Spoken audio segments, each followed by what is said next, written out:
Hello दोस्तों।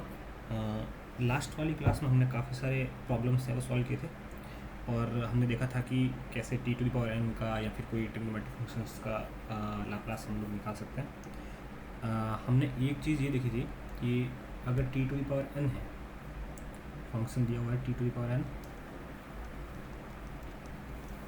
तो इसका जो लाप्लास ट्रांसफॉर्मेशन होता है एफ एस, वो हमने देखा था कि N factorial upon sorry S to the power N plus one. यहाँ पे हमने देखा था कि N greater than equals to zero और इंटीजर होना चाहिए, है ना। लेकिन अब मान लो कि ऐसा हर बार तो होगा नहीं। अब क्या पता ऐसा दे दे कि F T equals to T to the power one by two दे दे, या फिर ये दे कि T to the power minus one by two दे दे, है ना। ये square root of T one upon square root of T, T to the power minus तीन बटा दो, मतलब इस तरह से कोई भी फ्रैक्शन में वैल्यू भी तो हो सकती है पावर में। तो इन सब केसेस में क्या होगा, मतलब इसका लाप्लास ट्रांसफॉर्मेशन क्या होगा। तो इसके लिए एक हमें अलग से कंसेप्ट में सीखना पड़ेगा, वो होता है गामा फंक्शन। गामा फंक्शन का मैं एक बार यहाँ पे लिख देता हूँ डेफिनेशन क्या होता है। गामा फंक्शन मतलब कैसे निकालते हैं हम लोग।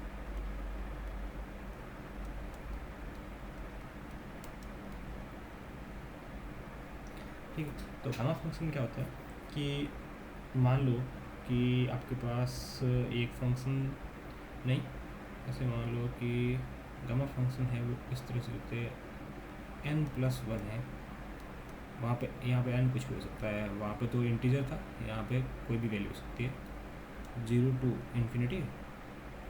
यहाँ पे आ जाएगा x to the power n e to the power minus X dx, ये होता है गामा फंक्शन। ठीक है, अब इस वाले गामा फंक्शन से हमें जाना है लाप्लास तक जाना है, और लाप्लास का हमें पता था। तो अभी ये हम लोग के सिर्फ और सिर्फ तभी मतलब ये यूज हो रहा है जब एफ टी है वो T to the power N हो, और एन जब कुछ भी हो सकता है। एन की वैल्यू अब यहाँ पे ये नहीं है कि इंटीजर ही हो, ग्रेटर देन जीरो ही हो, ऐसा कुछ नहीं है। ठीक है, तो यहाँ पे अगर एफ टी है वो T to the power N हो, तब अपना लाप्लास ट्रांसफॉर्मेशन वाला फॉर्मूला में क्या हो जाएगा कि भाई लाप्लास ऑफ एफ टी ये हो जाएगा zero to infinity T to the power N E to the power minus X S, oh sorry minus S T. Okay, D T ये हो जाएगा। अब हमें क्या करना है ना, इस पूरे को वैसा बनाने की कोशिश करना है, क्योंकि हमें फॉर्मूला चाहिए गामा में, गामा फंक्शन में चाहिए। तो यहाँ पे एक चीज़ हमें सब्स्टिट्यूट करनी पड़ेगी, वो क्या होगी, वहाँ पे e की पावर क्या है माइनस एक्स है, तो हम क्या मानेंगे एस टी को x मान लेंगे। तो यहाँ से अपने पास t क्या बन गया x बाई एस, तो यहाँ से डी टी क्या बन जाएगा डी एक्स बाई एस। ठीक है, ये सारी चीज़ें हम इस वाले में रख लेंगे, ऊपर वाले में पुट कर लेंगे और देखते हैं क्या बनता है। तो क्या बना था अपना L of T to the power N का क्या बना था जीरो टू इन्फिनिटी। यहाँ पे क्या था T to the power N था, और टी अपना क्या बन गया था एक्स बाई एस, तो एक्स बाई एस की पावर एन हो जाएगा, और ई टू द पावर क्या हो जाएगा माइनस एक्स, और डी टी की जगह पे बन गया था अपना डी एक्स बाई एस। ठीक है, अब यहाँ पे देखो मैं s की पावर को पूरा बाहर निकाल रहा हूँ, तो s की पावर यहाँ पे n बन रहा है, यहाँ पे s वन, s की पावर वन है, तो ये ओवरऑल जो s की पावर होगा वो बन जाएगा one n plus one, zero to infinity x की power n e to the power minus X D X. बस अब इस वाले पार्ट को देखो, ये जो है ये चीज़ क्या है, ये है गामा n प्लस वन, बस इतना ही है, ये बन गया। तो Laplace of T to the power N in terms of gamma लिखेंगे तो ये हो जाएगा। ठीक है, अब यहाँ पे एक दो प्रॉपर्टीज़ गामा की यूज़ कर लेंगे और उसके बाद हमारे सारे है वो सॉल्व हो जाएंगे। सबसे पहली प्रॉपर्टी कि गामा n प्लस 1 होता है वो n फैक्टोरियल होता है।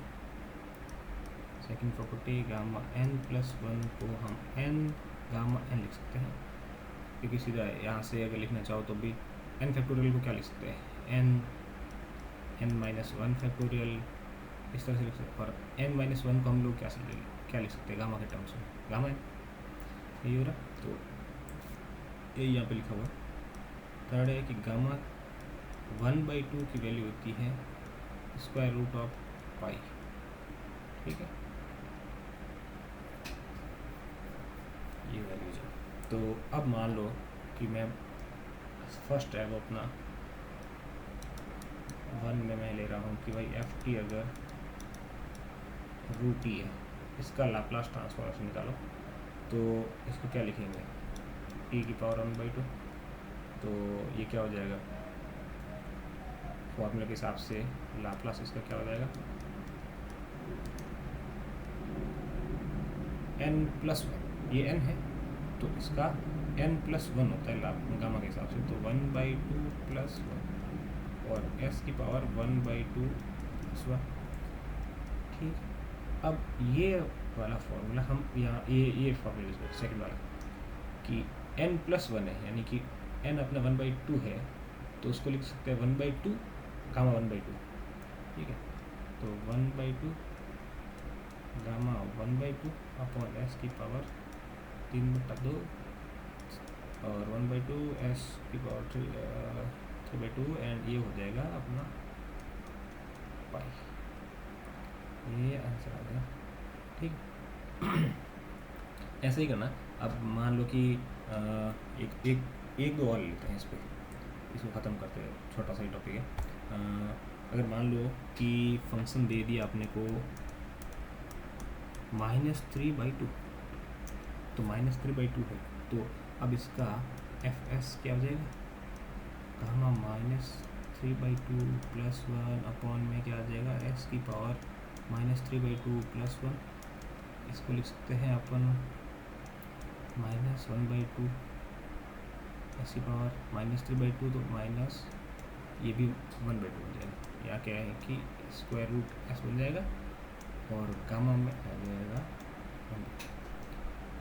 अब बताओ ये कैसे निकालेंगे -1/2, तो इसमें क्या करना है, सेकेंड फॉर्मूला क्या था अपना, गामा n प्लस 1 को हमने क्या कहा था कि हम लिख सकते हैं n गामा n। अब हमें क्या करना है कि 1/2 में पता है, इसको 1/2 बनाना है। 1/2 कैसे बनाएंगे, यहाँ पे n की जगह है वो -1/2 रख लो, तो n की जगह -1/2 रखूँगा मैं, तो यहाँ पे क्या बन जाएगा, -1/2 प्लस 1, यानी कि 1/2 गामा में आ गया, यहाँ पे -1/2 -1/2 उल्टा चल दिया हम लोग, हर बार यहाँ से यहाँ तक। अभी ये हमें निकालना है और इसकी वैल्यू में पता है, तो ये तो वैल्यू आ गई अपनी स्क्वायर रूट ऑफ पाई -1/2। तो अब हमारे गामा -1/2 की वैल्यू आ गई -2 स्क्वायर रूट ऑफ पाई। बस ये उसमें हम लोग रख लेंगे और ये बन जाएगा fs क्या बन जाएगा, -2 अंडर रूट में पाई s, ये इसका फाइनल आंसर बन जाएगा, ठीक है। इतना सा है। अब इस पर और आप कर सकते हो कैसे भी, अगर फंक्शंस दिए हुए t टू पावर -3/2 हमने देख लिया, वैसे अगर t टू पावर 3/2 है उसको भी आप लोग देख सकते हो। तो बस ये फाइनल जो वैल्यू है वो 1/2 पे आके पाई बन जाएगी। और ज़्यादा कॉम्प्लिकेटेड नहीं देंगे इसमें कि जैसे कि -3/4, उतना तो मुझे नहीं लगता कि मतलब पूछेंगे, तो ये यहीं तक लिमिटेड है, ठीक है। अगले टॉपिक में बात करते हैं एक और थ्योरम के बारे में।